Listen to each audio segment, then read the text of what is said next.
अपनी वाली का फोटो लाए हो? वाह, बहुत सुंदर है वे। अधिकांश हिंदी फिल्मों में नायक नायिका के मिलन या विवाह के दृश्य के साथ ही फिल्म खत्म हो जाती है और तमाम विपरीत परिस्थितियों से गुजरती हुई पटकथा के बाद नायक नायिका के इस मिलन को ही हैप्पी एंडिंग मान लिया जाता है। किंतु वास्तविक जीवन में स्त्री पुरुष का विवाह या मिलन हैप्पी एंडिंग नहीं होता, बल्कि एक नए जीवन की शुरुआत होता है। विवाह केवल दो व्यक्तियों या दो परिवारों का मिलन नहीं है, बल्कि विवाह स्त्री और पुरुष के जीवन को परिपक्व बनाने की भी एक यात्रा है। फिल्म दिलवाले दुल्हनिया ले जाएंगे में जब बाबूजी के कहने पर मध्यम वर्गीय परिवार की एक पढ़ी लिखी, समझदार, जिम्मेदार सिमरन एक मस्तीखोर, शरारती, दिल फेंक आशिक और फेल होने वाले रईस घर के लड़के राज के साथ यूरोप चली गई, तो उस जाने के दृश्य में ही फिल्म की हैप्पी एंडिंग हो जाती है। फिल्म सुपरहिट होती है क्योंकि फिल्म यह नहीं दिखाती कि अपने से बिल्कुल अलग प्रवृत्ति के राज के साथ विवाह करने वाली सिमरन को विवाह के बाद किन चुनौतियों का सामना करना पड़ा होगा। बॉलीवुड की ऐसी ही फिल्में प्रेम को और विवाह को एक खूबसूरत सलोना सपना बनाकर दिखाती हैं, जैसे जीवन की चरम उपलब्धि केवल प्रेम और विवाह हो जाना ही है, उसके बाद तो सब बढ़िया ही बढ़िया है। किंतु किरण राव द्वारा निर्देशित फिल्म लापता लेडीज मुझे इस मामले में थोड़ी अलग लगी। लापता लेडीज की शुरुआत ही नायक नायिका के विवाह के दृश्य से होती है और इसके बाद ही पूरी फिल्म या मूल पटकथा आगे बढ़ती है।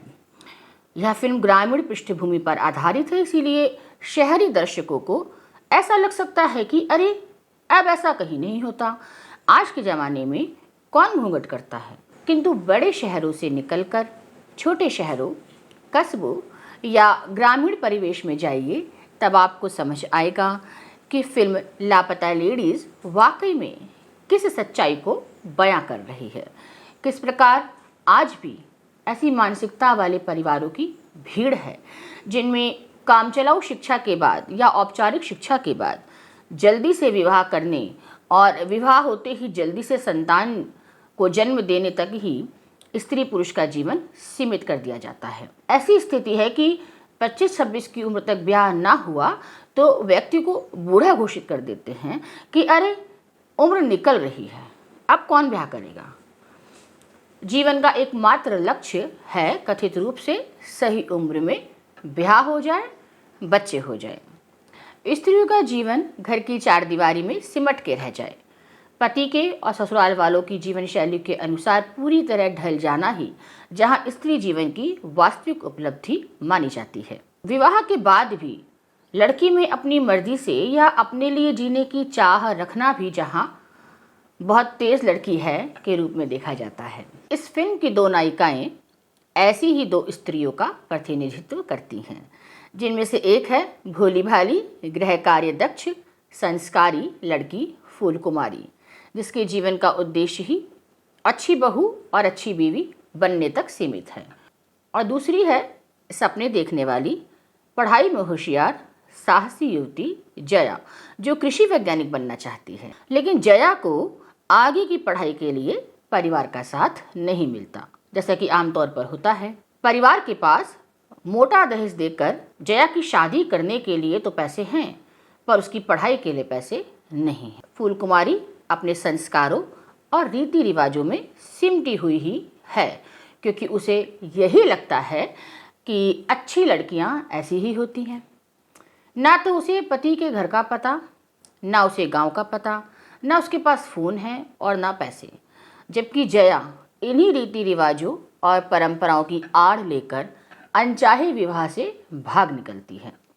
घूंघट जया भी ओढ़ती है, पर अपनी पहचान छुपाकर इस अनचाहे विवाह से बचने के लिए। घूंघट ओढ़कर वो बाजार जाती है, साइबर कैफ़े जाती है, पोस्ट ऑफिस जाती है और देहरादून जाने के लिए शॉपिंग भी करती है, ताकि जिस गांव में आकर वो छुपी है या रह रही है वहाँ उसे कोई पहचान ना सके। दर्शकों को लगता है कि जया बहुत तेज है, बहुत चालाक है और बहुत चंचल भी है, क्योंकि आम धारणा यही है कि जो लड़की अपने सपनों के लिए जीती हो वो चालाक ही होती है। अच्छी लड़की तो वही होती है जो परिवार के मुताबिक ही चले। लेकिन फिल्म के अंत में जया का चरित्र उभर कर आता है और यही फिल्म की खूबसूरती है जो दर्शकों का दिल जीत लेती है। वर्ष 2014 में कंगना रनौत की एक बहुत ही कामयाब फिल्म आई थी क्वीन, जिसमें रानी बनी कंगना भी एक ऐसी ही पढ़ी लिखी संस्कारी शहरी लड़की है। विवाह के एक दिन पहले ही रानी की शादी टूट जाती है क्योंकि उसके होने वाले पति को रानी पिछड़ी हुई लगती है। उसे लगता है कि रानी उसके आधुनिक जीवन शैली में फिट नहीं बैठेगी। इस फिल्म में रानी के जीवन में बदलाव लाने वाली, परिवर्तन लाने वाली जो एक मुख्य भूमिका निभाती है वो है उसकी सहेली विजय लक्ष्मी, जो पेरिस की उन्मुक्त जीवन शैली में ढली हुई एक युवती है, तलाकशुदा है और जिसके मल्टीपल सेक्सुअल पार्टनर हैं। आम धारणा यह है कि स्त्री या तो रानी और फूल कुमारी जैसी अच्छे संस्कार वाली होती है, भोली भाली होती है, नादान होती है, या विजय लक्ष्मी जैसी एक उन्मुक्त जीवन जीने वाली होती है। अधिकांश लोगों को ऐसा लगता है कि स्त्री या तो रानी और फूल कुमारी जैसी होती है, संस्कारी, भोली भाली, सीधी साधी, नादान, या फिर विजय लक्ष्मी जैसी आत्मनिर्भर, मस्तीखोर, उन्मुक्त जीवन जीने वाली।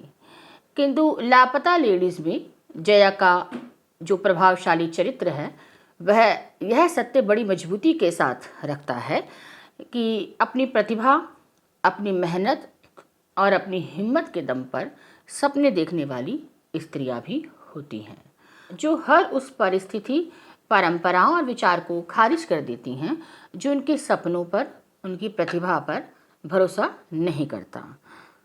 अपने सरल सहज रूप में यह फिल्म उन स्त्रियों की कहानी प्रतीत होती है जो स्त्रियों के दकियानूसी, रूढ़िवादी व्यक्तित्व और अति नारीवादी, पुरुष विरोधी, मानसिकताग्रस्त स्त्री चरित्रों की कहानियों के बीच कहीं उपेक्षित, अनदेखी और अव्यक्त रह गई है। ये वो स्त्रियां हैं जिनका जीवन पुरातन और आधुनिकता का एक सुंदर संतुलन है। ऐसी स्त्रियां, ऐसी युवतियां हमारे आसपास मौजूद हैं जो सपने देखती हैं, जो कुछ बनना चाहती हैं, लेकिन उन सभी को ऐसे लोग नहीं मिलते जो उनके सपनों को समझें। लापता लेडीज़ सपने देखने वाली ऐसी ही उपेक्षित स्त्रियों की कहानी है। नाम? पुष्पा रानी। पिता का नाम?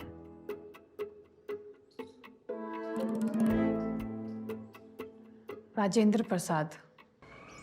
बहुत सुंदर है वे।